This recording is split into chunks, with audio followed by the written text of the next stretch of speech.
Hi, I'm Jeremy Brecker with the Labor Network for Sustainability, and this commentary is about timelines and organization for social strikes. The previous strike commentary evaluated the conditions necessary for people power uprisings or social strikes against MAGA authoritarianism and how they might be prepared for. But how could such mass action by a whole population actually be conducted? This commentary considers timelines and organization. The next one discusses goals, tactics, and endgames. Discussion of general strikes, nonviolent people power popular uprisings, and similar forms of mass revolt has become widespread in the movement to resist the oncoming MAGA tyranny. The use of social strikes, mass action by a whole population, to overcome authoritarian regimes in Poland, the Philippines, Brazil, South Africa, and elsewhere, lends credibility to such an approach. While today the U.S. is far from conditions that might lead to social strikes, the fact that they are even under discussion makes it worthwhile to consider what they might be like and how to conduct them. It is difficult to envision concretely what social strikes would mean in the context of the struggle against Trumpian autocracy. We can presume that growing rage at Trump's depredations may manifest itself at some point in some form, but what form will depend on many unpredictables: what the regime will do, what the people will do, what third parties will do. Many features of reality may be unknown and even unknowable. Social strikes could look like the extended periods of labor conflict that Rosa Luxemburg dubbed mass strikes, which have occurred at least half a dozen times in U.S. history. Or they might resemble the mass political uprisings that have removed authoritarian dictatorships around the world. They might involve a period of mass strike growing into a political uprising. They are likely to combine features of planned action and unplanned responses to emerging conditions.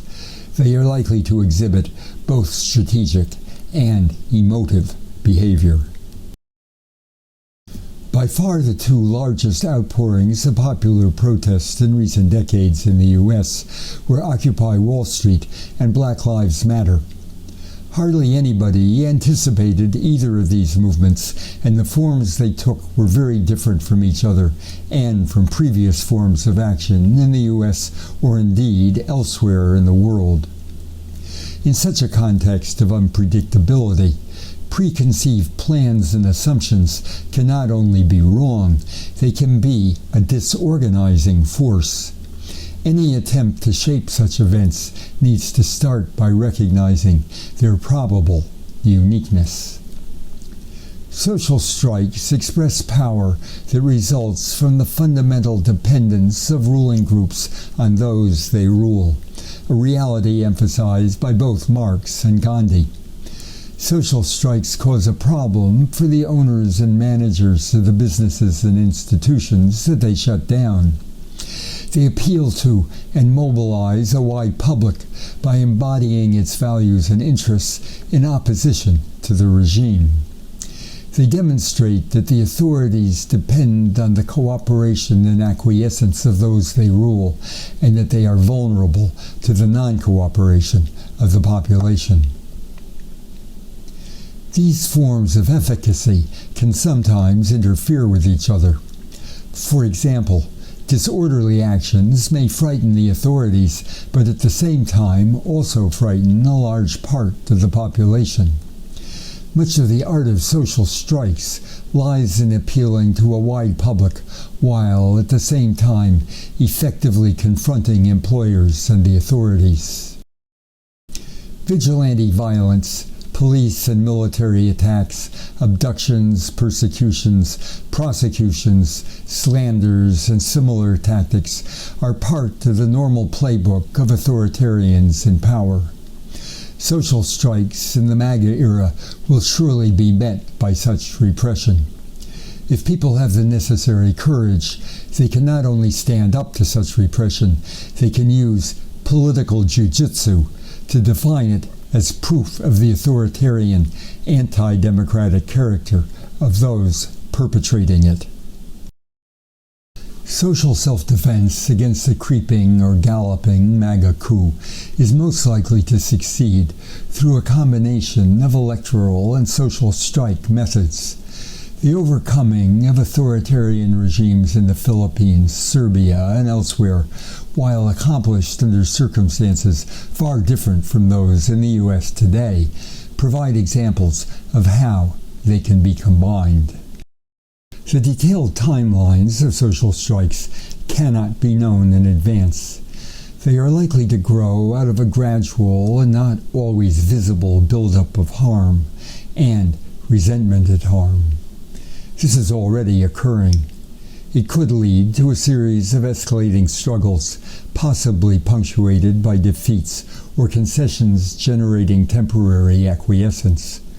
Popular opposition could also diminish as a result of repression, MAGA countermaneuvers, a sense of futility, or other unknown unknowns. A period of apparent quiescence with a rising sense of grievance might eventuate in a sudden explosion of popular rage and a mass uprising. Whether gradually or rapidly, social strikes will need to develop the power necessary to reduce MAGA power enough to bring an end to its rule through elections, collapse of political support, or social disruption. There is a difference between a protest action lasting perhaps a day or two and an open-ended struggle for power. An effective one-day general strike would be a valuable augmentation of the marches, demonstrations, days of action, and other protests that are already in progress. Beyond that, in countries ranging from the Philippines to Tunisia to Korea, a protracted social strike has been the ultimate means to overcome tyranny. Social strikes are most likely to involve a combination of existing and newly emerging forms of organization. They often require coordination of both formal organizations and rapidly improvised informal ones. A cluster of organizations have taken the lead in organizing the hands-off May Day and No Kings Days of action. The most prominent are Indivisible, 50501, and May Day Strong, all highly decentralized networks with minimal national structure, originally developed in the first and second Trump presidencies, respectively, to oppose his rising authoritarianism. They have coordinated with more than 200 other organizations. Without formal organizational umbrella or coalition structure, they have so far been able to agree on program and strategy for the days of action. Immediately after the October No Kings Day, sponsoring organizations announced a No Kings Alliance, quote, a nationwide rapid response network built to meet the needs of this moment, coordinating across our movement to push back in real time against authoritarian attacks. Indivisible co-founder Ezra Levin told a mass call with thousands of participants, the Alliance is an effort to coordinate the full diversity of our movement and use the leverage that we have with the people power we've collectively built. Experience indicates that informal coordination can be effective in resisting MAGA authoritarianism. Expanded national coordination can play a further role in social strikes, but it will need to develop new capacities in order to do so. It will need to be able to respond to rapidly changing states of the public mind, to function despite repression, to deepen its coordination, developing a common strategy and becoming able to act together on a daily basis, to onboard new constituencies and engage in new modes of action, and to avoid factional splits. Labor unions are almost always a component of social strikes. However, in the U.S., the leading labor federations have never led a general strike. Indeed, as we have seen in a previous commentary in this series, they have almost always opposed them. Organized labor's participation in social strikes will therefore most likely depend on the development of networks of activists within and across unions who are willing to lead or join in emerging actions. They can also endeavor to draw official union structures and leaders into the struggle. Self-organization at the grassroots will be a crucial ingredient for any social strike. This will be especially so under conditions of serious repression, when unions and other large-scale organizations are likely to be under immobilizing attack. Historically, self-organization for social strikes in the absence of large-scale union leadership has taken a variety of forms. One is small affinity groups that send representatives to spokes councils, highly effective in the 1999 Battle of Seattle that shut down the city of Seattle and the World Trade Organization's founding convention. Another is workers' councils, where work groups send delegates to a representative body. This is particularly important where unions don't exist or are unwilling to act. Large wildcat strikes, like the 1970 Postal Wildcat, have sometimes been coordinated in this way.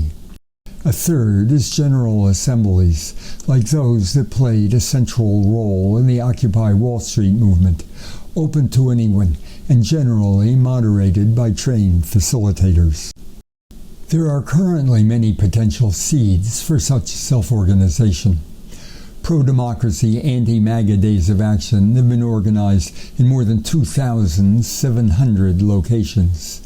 These are generally sponsored and organized by local coordinating groups that may or may not be affiliated with one or another national organization, but that often coordinate locally across organizational lines. In many cases, they have developed activities far more continuous than the periodic national days of action. And many are pursuing more disruptive forms of action. They can begin to define one of their roles as building support and preparing for social strikes. In a context of repression, multiple forms of communication within a movement are essential. Internet and social networking tools have proved themselves crucial in recent social strikes, but they need to be supplemented by a wide range of phone trees, personal networks, word-of-mouth communication, and other media beyond the reach of repressive authorities.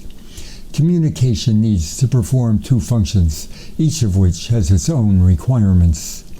Communication must allow for rapid formation of opinion and consensus, and it must make possible rapid coordination of action. Social strikes against MAGA tyranny are unlikely to follow a preconceived plan. They require flexible improvisation, but that doesn't mean there is no way to prepare for them. The best preparation is to have cadres in place, grassroots activists who understand the need for and possibility of social strikes. To paraphrase Flight Attendants Union President Sarah Nelson, these are people who are already engaged in coordinated solidarity and who are ready to strike.